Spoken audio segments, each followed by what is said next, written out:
There's a pretty one, Ulysses.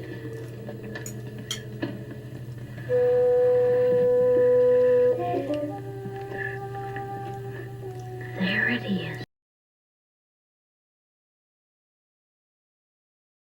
I would like to welcome to the Bite-Sized Book Chats, Paul from Denver. Paul is somebody we just spent some fun moments trying to figure out how we ended up following each other on Twitter, but we never did get to the bottom of that, but I'm certainly glad it happened. And I have roped him in to come and talk about a translated collection of short stories from Norway. Welcome, Paul. Thank you. Yeah, I really appreciate you having me on. I'm really excited to be here. Great. And I do about 6 seconds of research on my guests. So I didn't realize until about 3 minutes ago that Paul has just recently become a podcast host. So please give us your elevator pitch for this new podcast. Absolutely. Yeah, it's kind of a rebooted podcast, actually. So some of you may know Trevor Barrett on Twitter and elsewhere, also better known as Mooks, Mookse. And so for years, he's had this wonderful blog called The Mooks and the Gripes.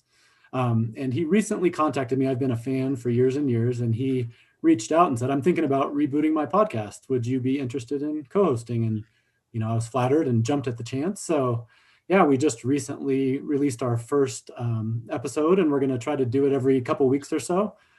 Just real casual, conversational, just two friends basically chatting about books. So yeah, I'm really excited. And it's called the Mooks and Gripes podcast? Exactly right. Yep. So that means you are Gripes? I know, I was thinking about that. I might have gotten the short end of the stick there, but that's probably actually accurate. So, very good. I'm excited to listen to it. Yeah, I just found out about it, like I say, just a few minutes ago. So that is great. Paul, you have recently read this collection of short stories, Everything Like Before, and it's stories by Kjell Askildsen and translated from the Norwegian by Kinsella. It was on my radar. I haven't acquired it yet, and I haven't read it. There you go. There's the... Yeah. It's an Archipelago Books. It's in some editions, but this is the gorgeous as always. Yep. Oh, and it's quite chunky, isn't it? How many pages? It is. Yeah, it's got about just over 300. In the Archipelago edition, it just came out in April. Exactly right. Yeah, it's funny. I've gotten to the point with Archipelago books where they're one of those publishers where I trust them at this point. And so sight unseen, basically, if they put it out, I trust that it'll be worth reading. And this was one of those where I had never heard of him. I'd never heard of the stories. But I kind of took a flyer. I don't know if you get their catalogs that they send out a couple times a year. I follow them just recently, have started. Yeah, just these beautiful little catalogs. And so I was flipping through that, earlier this year, and I saw this one really just stuck out to me. It just sounded like it was right up my alley. And apparently the author is one of the top Norwegian writers of the 20th century. And some people are even saying like he's one of the best short story writers ever. And so it's one of those things where it's like, I spend a lot of time kind of being a book nerd and digging around and talking to people. It's always amazing to me that how have I not heard of this before? How have I not heard of this author? So it's one of those great surprises that came along. That is awesome. So what did you think of the collection? Is he one of the best short story writers in the world? Well, he's really good. I don't know. That's a big claim, but I mean, I can definitely see where the hype comes from. It's a fascinating little collection. I could just give you, if you don't mind me just reading like a little bit from the Archipelago copy. It says, a man and a woman in a quiet remote house, an old man on a park bench, an estranged brother in a railway cafe.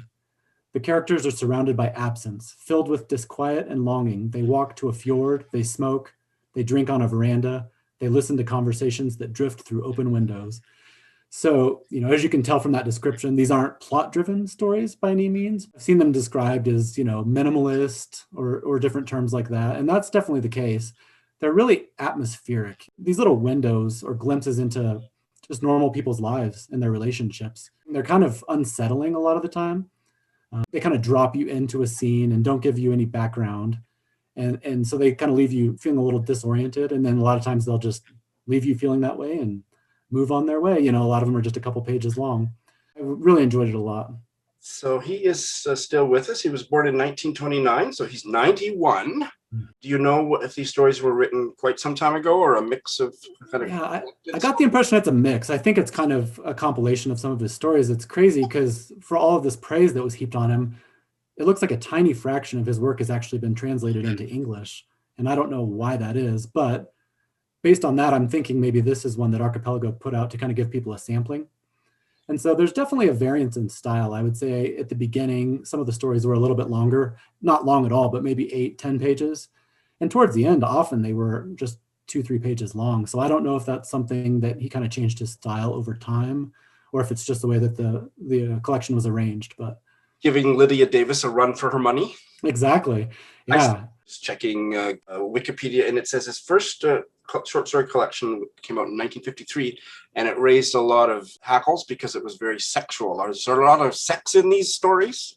No, I wouldn't say. I saw that too, and I was kind of surprised because there's a few where there's a little bit of that, but I would not say they're spicy by any means. If anything, that's a lot more. There are some relationships, but they're often damaged relationships. It's people who, sometimes they're sitting right across the table from each other, and there's just this lack of communication, or sometimes it's miscommunication. There's the one story that comes to mind where there's these two people they see each other across the street, and they're yelling through traffic trying to communicate, and they can't hear each other. And so then eventually one of them comes around to the other side of the street, and you think maybe that'll clear things up. But no, it turns out the lack of communication is much more than just a physical barrier. One of the characters says something like, "I become more lonely with every person I meet." And I think that would kind of be like the tagline maybe for this collection. Okay, well, it's melancholy for sure. That sentence sets a mood. Yeah, for sure. Well, they sound like Sean stories, so I will get it, and on your recommendation, and now I have someone to blame if I don't like them. Exactly. You can blame me, but I would be shocked. I mean, the writing is top notch. He uses dialogue super well. And so it's one of those where you'll be with these characters for maybe 4 or 5 pages. By the end, you have so much depth into these relationships. There's this one where this son goes to visit his father. A grown son goes back to his childhood home to visit his father. It quickly becomes obvious that they're estranged. And so just over the course of these few pages, you get this glimpse into all these, there's some hints at abuse and other things in the background. But by the time you're done, you feel like you have really sat in there with these two in this kind of doomed relationship. That really sounds up my street. So, Yeah. Well, I think you've hooked up quite a few people besides me. So thank you so much, Paul. I want you to come back often. I would be flattered. I would love to.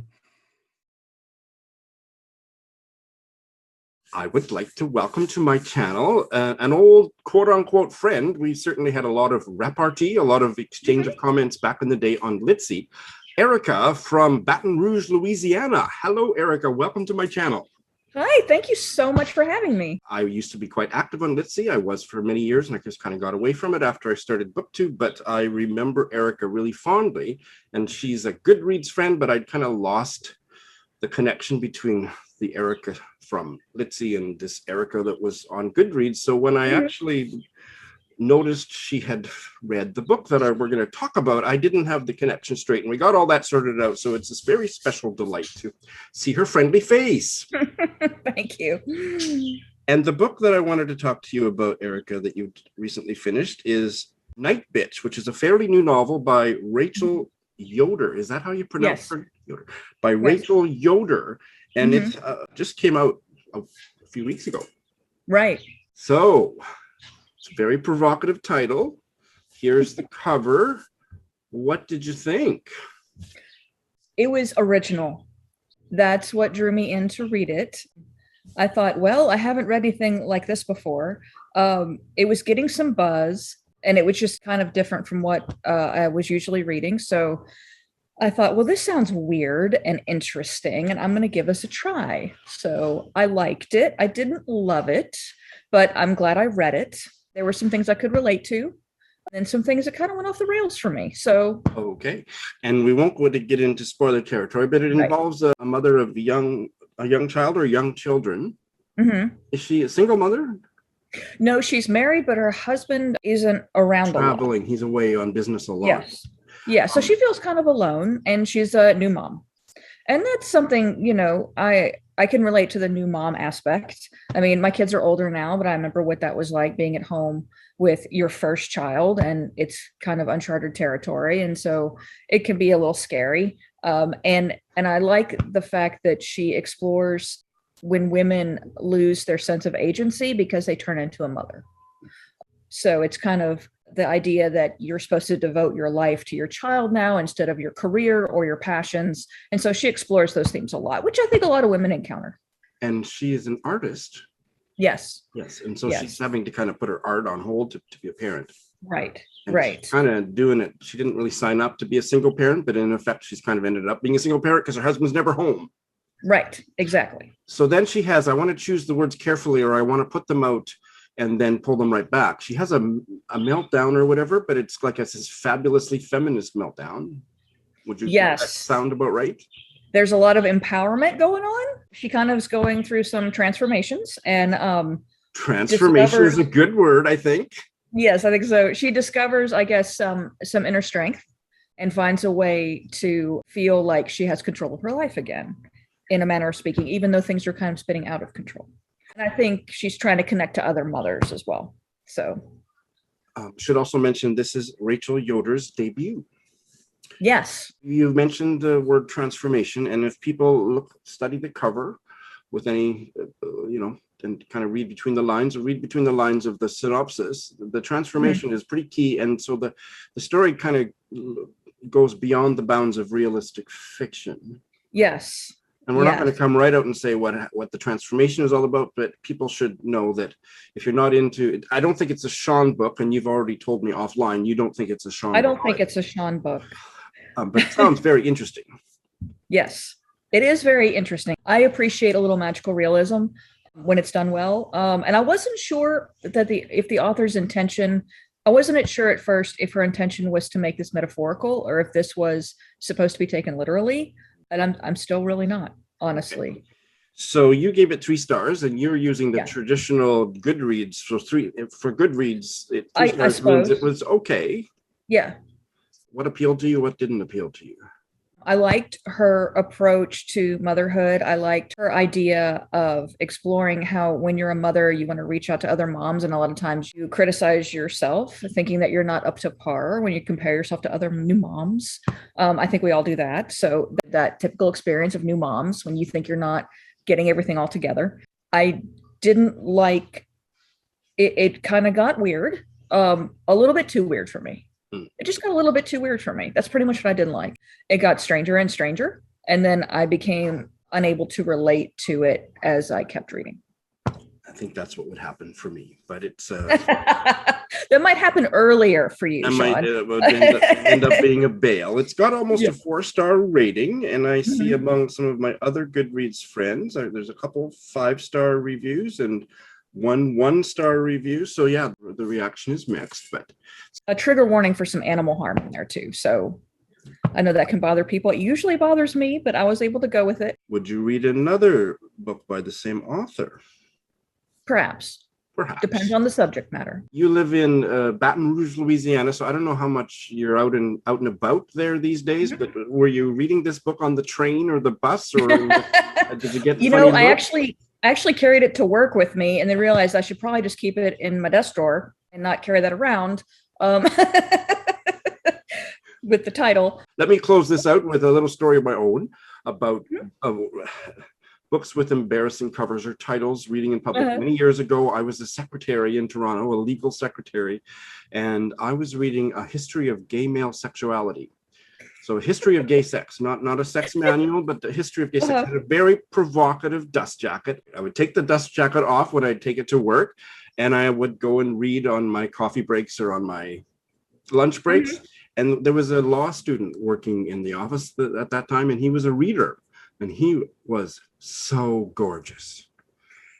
And he and I were in the office was on the 34th floor, and he and I were the only people in the elevator going down, which was already fraught with sexual tension for me. But I'm holding the book, no dust jacket, and I'm holding it so that you can't see the title. But he's a reader, so he says, "What are you reading?"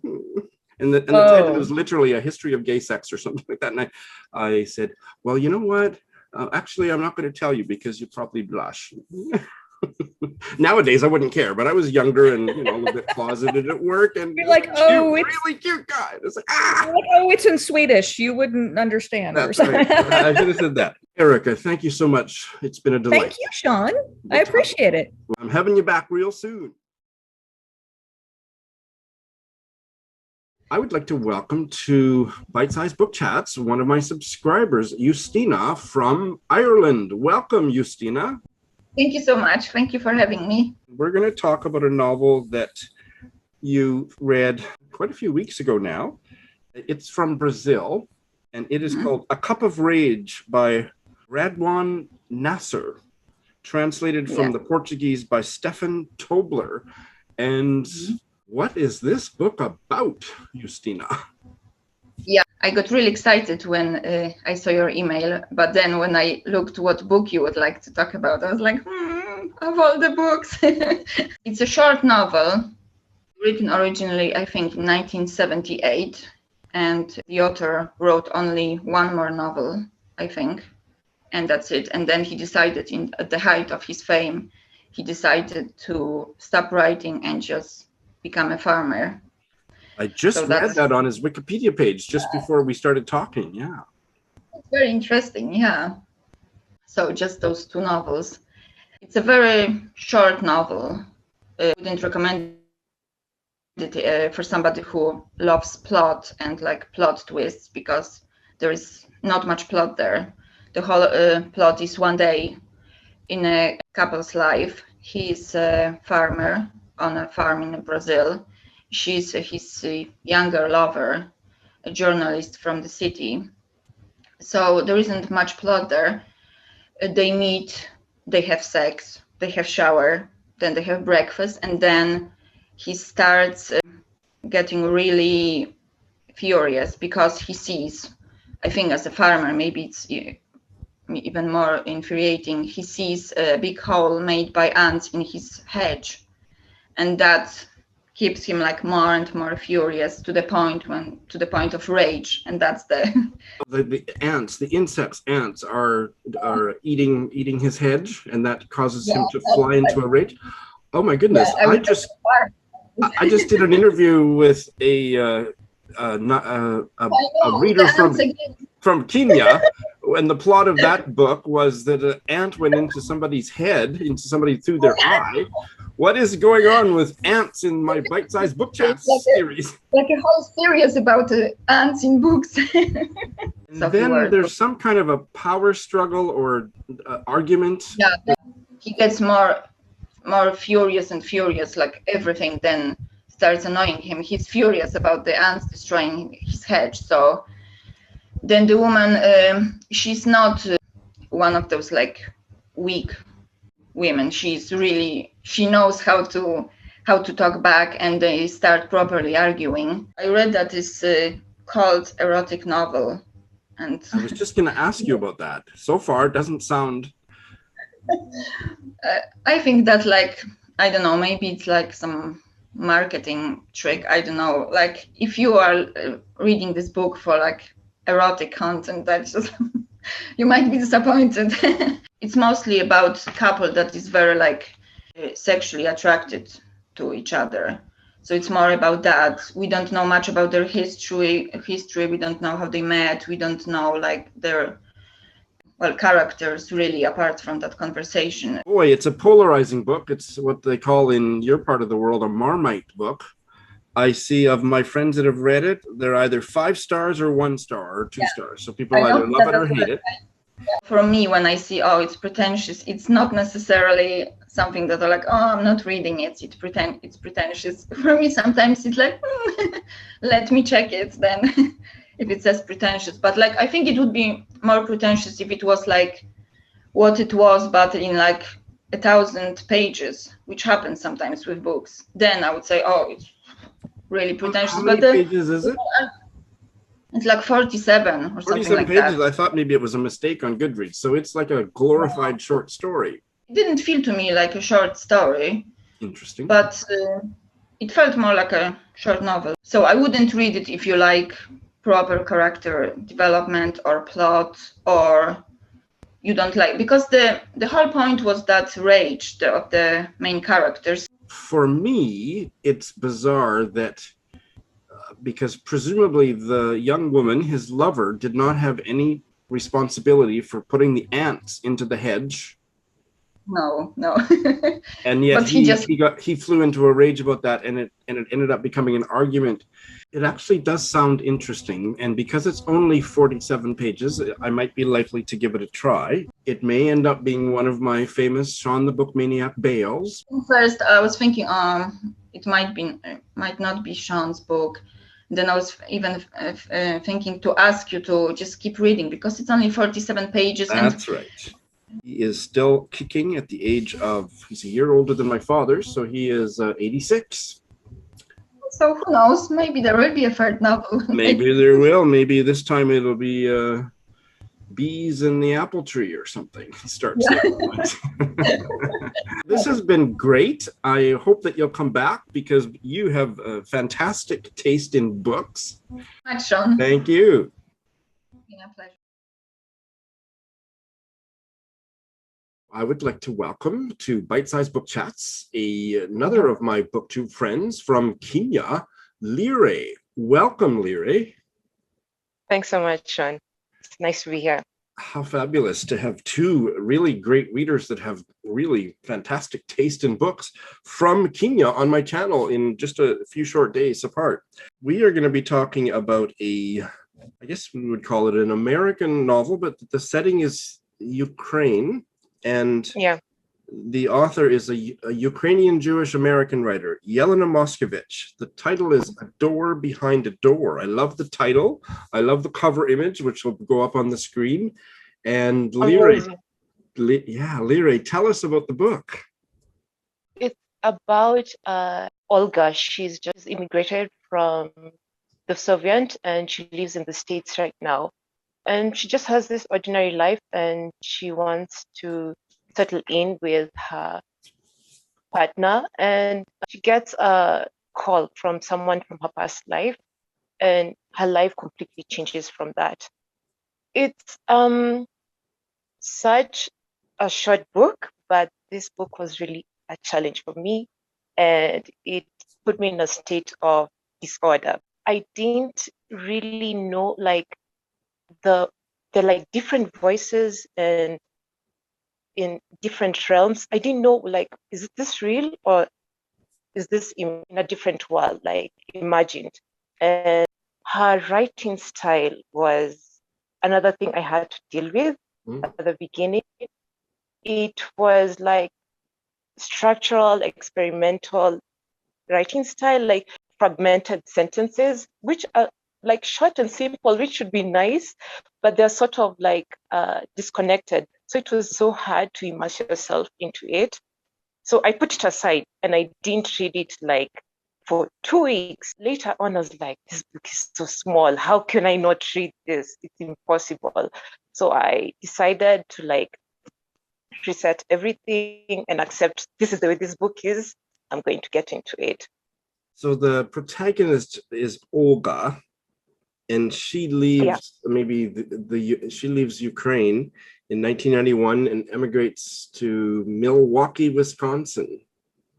She's a child when she moves with her family to Wisconsin. And then she grows up and gets into a lesbian relationship. And then she gets a phone call from a bad man from her past. Then a lot of crazy stuff happens. I see on the synopsis on Goodreads, it says there was an unexplained murder in her neighborhood when she was a child back in Ukraine. A ghost dog or something, a supernatural stray dog. Yeah. Then some mystery about her beloved brother, Moshe. Yeah, Moshe.